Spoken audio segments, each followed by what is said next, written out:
ইমাম সাহেবকে ইচ্ছে করলে মোতোয়াল্লিরা পছন্দ না হইলেও অথবা অন পলিটিক্যাল রিজন যে আপনি চলে যান কাল থেকে, একজনের কথা ইমাম নিয়োগ, একজনের কথা ইমাম বরখাস্ত, এই সিস্টেম থাকবে না।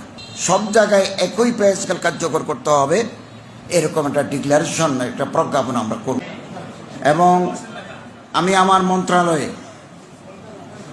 ইমাম মুয়াজ্জিনদের জন্য, ইমাম এবং মুয়াজ্জিনরা হচ্ছে সমাজের অত্যন্ত সম্মানিত ব্যক্তি এবং একেবারে গ্রাসরুট লেভেল, তৃণমূল পর্যায়ে আলেম ওলামা পীর মাশায়েখ আইম্মায়ে মাসাজিদ খতাবা ওলামা, ওনাদের একটা গ্রহণযোগ্যতা আছে একেবারে তৃণমূল পর্যায়ে। আলেমরা হচ্ছে সামাজিক শক্তির প্রতিভূ, কিন্তু তারা যুগ যুগ ধরে অবহেলিত। আমি নিজেও এক সময় একটা মসজিদের প্রায় 16 বছর খতিবের দায়িত্ব পালন করেছি। রাষ্ট্রের দায়িত্ব নেওয়ার আগেও আমি এই দায়িত্বে ছিলাম। আমি একটা মাদ্রাসারও ওস্তাদ ছিলাম হাদিসের, এবং আন্তর্জাতিক ইসলামী বিশ্ববিদ্যালয়ের শিক্ষক ছিলাম, কলেজে প্রফেসরি করেছি 24 বছর। আমি দেখেছি মসজিদের ফান্ডে পর্যাপ্ত টাকা থাকলেও ইমাম মুয়াজ্জিন খতিবদেরকে মোতোয়াল্লিরা যথার্থ বেতন তারা দিতে চান না। এটা একটা সামাজিক ব্যাধি। তো আমি আমার মন্ত্রণালয়, আমরা গতকালও মিটিংয়ে বসছি মন্ত্রণালয়ে, আমরা একটা টিম করে 2015 সালের পে স্কেলকে সামনে রেখে আমরা একটা বেতন কাঠামো আমরা তৈরি করতে যাচ্ছি এবং যত তাড়াতাড়ি সম্ভব এটা তৈরি হবে।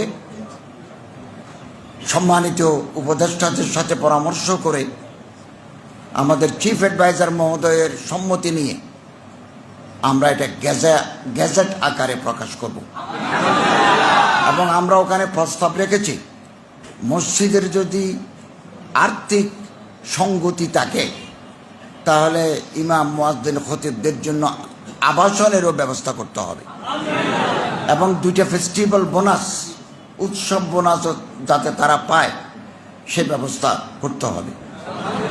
সরকারি যে মসজিদগুলো আছে, সচিবালয়ে মসজিদ আছে সরকারি, এরকম বহু সরকারি প্রতিষ্ঠানে মসজিদ আছে, এগুলো আমরা এই গ্যাজেটের মাধ্যমে অর্থ মন্ত্রণালয়ের সাথে আলাপ করে ইউনিফাইড পে স্কেল, সব জায়গায় একই পে স্কেল কার্যকর করতে হবে, এরকম একটা ডিক্লারেশন, একটা প্রজ্ঞাপন আমরা করব, গ্যাজেট আমরা করব। আমরা দেখেছি ঢাকা বিশ্ববিদ্যালয়ের ইমাম সাহেব যে বেতন পান, খুলনা প্রযুক্তি বিশ্ববিদ্যালয়ের প্রফেসর একই বেতন পান না। তো এই জন্য একটা ইউনিফাইড সিস্টেম আমরা করব এবং মসজিদের নীতিমালা করব।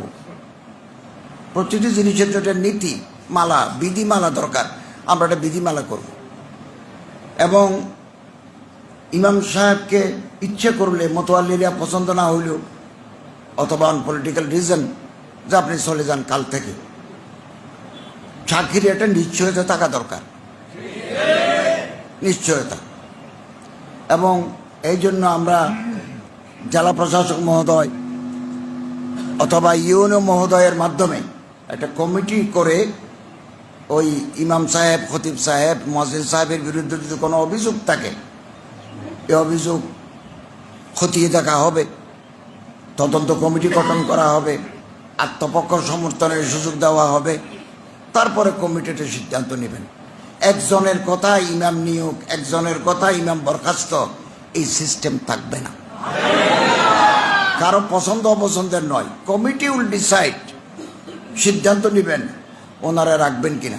আলহামদুলিল্লাহ বাংলাদেশে আমি বহু মসজিদ দেখছি যেখানে 20-30 বছর ইমাম সাহেবরা, মুয়াজ্জিন সাহেবরা খেদমত করেছেন, ওনারা যাওয়ার সময় প্রাইভেট কার ওনাকে উপহার দিয়েছেন, লক্ষ লক্ষ টাকার ফান্ড দিয়ে ওনারা বিদায় দিয়েছেন।